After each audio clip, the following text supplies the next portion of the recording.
So yan mga master, gagamitin natin to si Predator Alien Tech na inverter welding machine, 250 amperes.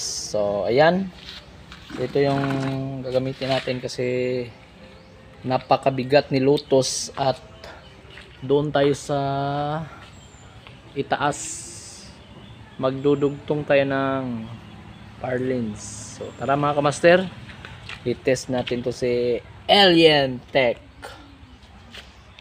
So let's go. So ito yung kaniyang strap. So napakaliit na welding machine, no? Isa't kalahating dangkal. Ayun. Yun mga master. Napaka sukatin natin, napakaliit lang. So yan. Ito yung mga master. Ganyan lang siya kaliit. Tara!